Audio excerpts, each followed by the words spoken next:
One cannot speak truth to power if power has no use for truth. Well, at least there ain't a Judas who sold out his whole country for a pile of silver!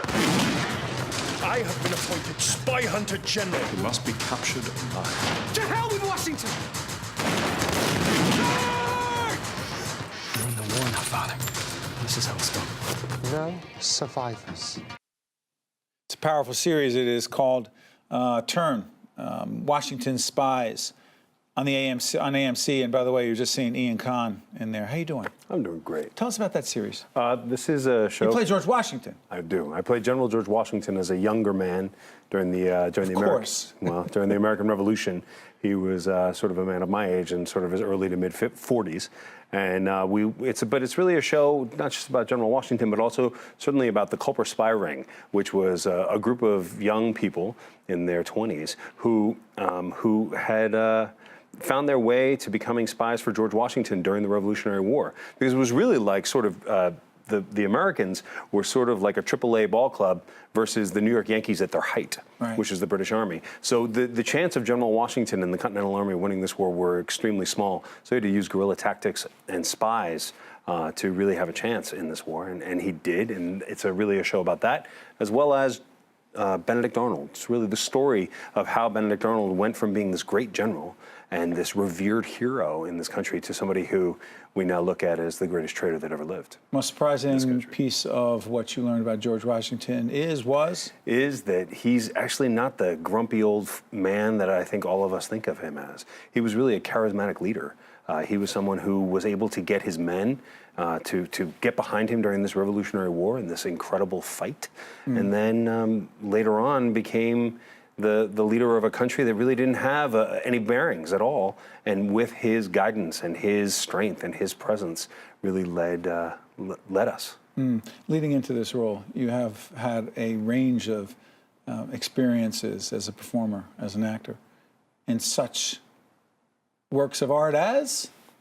In the TV world, that's a setup. Come on. Oh, sorry, man. I missed it. Did you not date Carrie? Yes, I did. In Sex and the City? You did? Yes, I did. For how long? I had this one particular episode. It became somewhat of a famous episode, it turns out. And I didn't even know when I shot it, because it was right before the show became Sex and the City. It was the beginning of season 2. I just knew that when I was growing up, I thought that she was really cute on Square Pegs. So I was like, hey, I get to kiss on. This is great. Yeah, it was really great. And it ended up being, I was a kid, man. I was like 24 years old.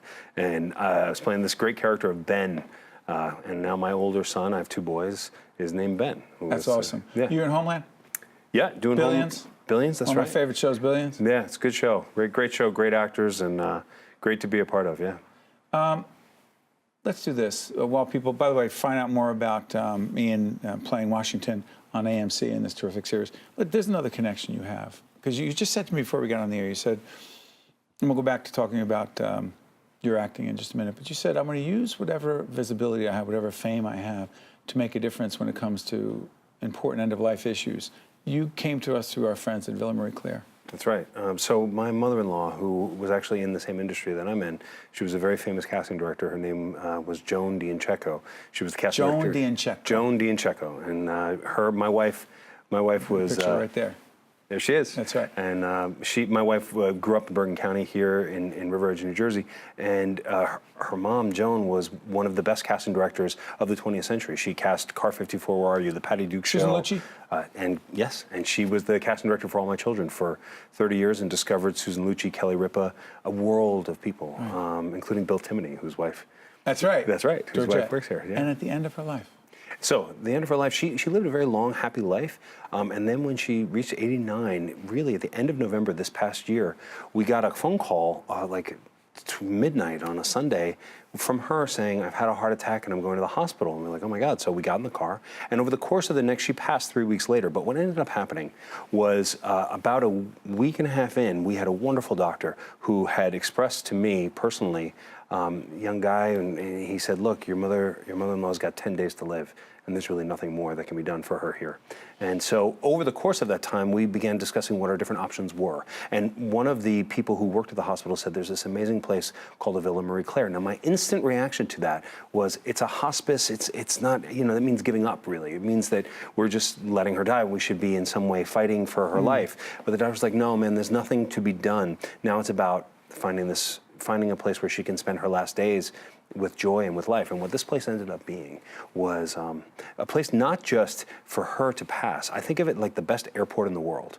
It's a place where she was able to sort of take off into the sky, but it was also a place where the family could come to terms with what it is and sort of land their own plane and their own experience of the pain. And there's this guy named Charlie Violati, who's a doctor. Yeah, Charlie's great. Charlie, part of the Holy Name. Part of the Holy Name family. And Charlie, whose wife had passed in unfortunate circumstances, has dedicated his entire life. This is one of the best cancer doctors in the country. And he's dedicated his entire life to helping people on a daily basis. And he literally, legitimately changes people's lives. And Mike Marin, who's the CEO of Holy Name Hospital, has made this an absolute priority, because people, when they have the chance, it's not just the people who get to pass in this 36-acre palatial estate where you really literally don't have to pay for it largely if you can't afford it, or if you can afford it, it's a tenth of the price of a hospital.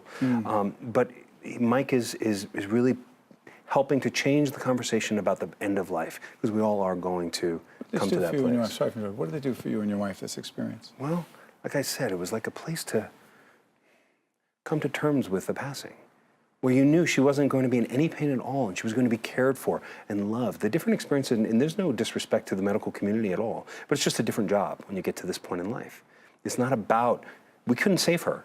We couldn't, I had one doctor who said there's a 1 in 1,000 chance that if I do this surgery and open her up, that she might live for another 3 weeks. I'm like, why? No, there's nothing positive to that. Yeah.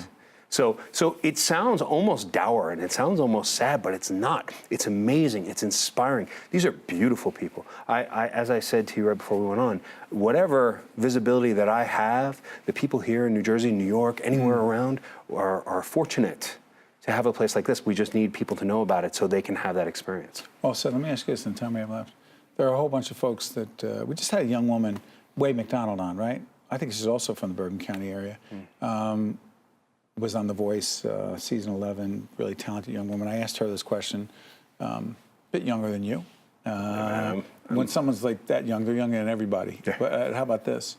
I asked her the message she had for others who were interested in going into the profession, whether it's singing, acting, being a part of the entertainment industry, if you will. How thick does your skin need to be? I'm obsessed by that concept of dealing with rejection, you say. Because you've lost a few jobs now? I've lost 92% of them. Over the course of time. I mean, over the course of many years. And right you keep plugging because? Well, I keep plugging because I got through some of the harder times. It's like anything in life. You've got to take step by step by step. And so you get to the next area, all of a sudden you get in every job you go in for. And they're like, all right, hey, now I've gotten this. Let me go to this next level. And then you get to the next level and all of a sudden you can't get a job for a year. So there are challenges every step of the way. The thing I would say about acting is that there are two different kinds of people who want to get into the world of acting.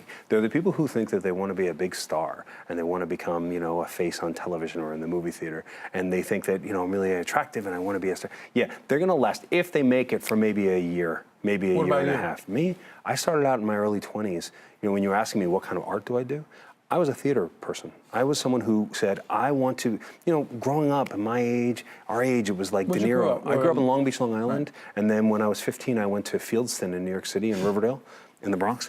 And my goal was always to have a career that lasted. Someone like Al Pacino or Robert De Niro or Robert Duvall. Those guys did not cut their teeth on a screen. They spent their time in the theater learning, growing, understanding what works in front of an audience. You get that, and they say, Malcolm Gladwell says it takes 10,000 hours to become great at something. Well, you're not going to get that on screen, but you can get that in the rehearsal room. You can get that on stage, and that's how you have the just longevity. Remind me, before I let you was American Buffalo, was that one of the first things Al Pacino did? Yeah, it was. I don't know why I remember And Duvall did it, and Richard Durning did it. I mean, that's where you're born. Like the best.